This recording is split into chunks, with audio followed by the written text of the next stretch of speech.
Top quality और consistent performance के लिए सिर्फ सिल्वर पंप नाम याद रखना। સમાચાર વડોદરામાંથી કે જ્યાં અમેરિકાથી વતન પોતાના ઘરે પરત ફરી લુણા ગામની યુવતી પોલીસ સ્ટેશનમાં પ્રાથમિક પૂછપરછ બાદ યુવતીને ઘરે લવાઈ સુરક્ષિત રીતે દીકરી પરત આવતા માતા પિતા ભાવુક થયા।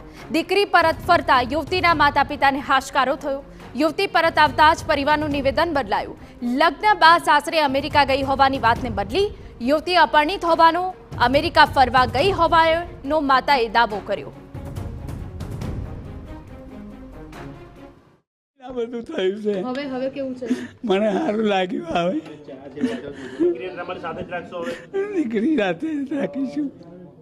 પાછી મોકલવાનો કોઈ પ્રયત્ન? ના ના, કઈ નહીં, અમે કશું જોનતા જ નહીં। આ બધું થયું છે, બસ ખુશ। સંવાદદાતા અંજલિ વધુ વિગતે વાત કરવા જોડાયા છે। અંજલિ, શું વિગત મળી રહી છે? યુવતી ઘરે પરત ફરી છે ત્યારે? બિલકુલ હિના, જેવી રીતે વાત કરી કે 25 દિવસ પહેલા જો લુણા ગામની જે ખુશ્બુ પટેલ છે તે અમેરિકા ગઈ હતી। જો કે પરિવારના સભ્યો ફક્ત તેના ભાઈ એક જ જાણતો હતો કે તેની બહેન અમેરિકા ગઈ છે, તે સિવાય પરિવારના સભ્યોને કોઈને ખ્યાલ નહોતો કે પોતાની દીકરી ક્યાં ગયેલી છે।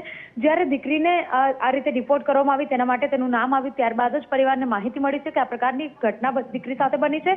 હવે જ્યારે ખુશ્બુ પટેલને લુણા ગામ ખાતે પાદરા પોલીસ દ્વારા અમદાવાદથી વડોદરા પાદરા લાવવામાં આવી હતી, પાદરા પોલીસ સ્ટેશન પર તેનું નિવેદન લેવામાં આવ્યું, ત્યારબાદ તેને ઘરે પહોંચાડવામાં આવી છે। પરંતુ હાલ જે રીતે પોલીસ દ્વારા માહિતી મળી રહી છે તે પ્રમાણે યુવતીની માનસિક પરિસ્થિતિ ખરાબ હોવાના કારણે અત્યારે કોઈ પણ પ્રકારનું નિવેદન આપી શકે તે પ્રકારની પરિસ્થિતિમાં નથી। જો કે તેમ છતાં પાદરા પીએસઆઈ આ સિવાય જિલ્લા એસઓજી સહિતની ટીમો છે તે હાલ યુવતીના ઘરે લુણા ગામ ખાતે જ હાજર છે। તેઓ દ્વારા યુવતીનું નિવેદન લેવા માટેના પ્રયત્નો કરવામાં આવી રહ્યા છે। તો વિગતવાર ઇન્ટ્રોગેશન માટે આગામી સમયમાં જિલ્લા એસઓજી દ્વારા એસપી ઓફિસ ખાતે તેનું ઇન્ટ્રોગેશન કરવામાં આવશે। જો કે હજુ સુધી તેના માટેનો કોઈ સમય નક્કી કરવામાં આવ્યો નથી।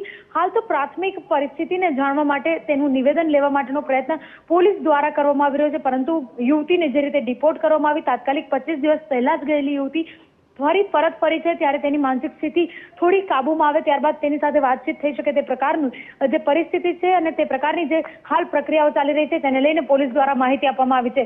ઉલ્લેખનીય છે કે જિલ્લા એસઓજી સાથે સાથે જિલ્લા પોલીસ સહિત તમામ જે ટીમો છે તે હાલ યુવતીના ઘરે છે અને તેઓ દ્વારા યુવતીની પ્રાથમિક પૂછપરછ પણ કરવામાં આવી રહી છે। બિલકુલ આભાર અંજલિ। તો તમામ જે એસઓજી જિલ્લા પોલીસ છે તેઓ દ્વારા યુવતીની હાલ પ્રાથમિક તપાસ હાથ ધરાઈ છે।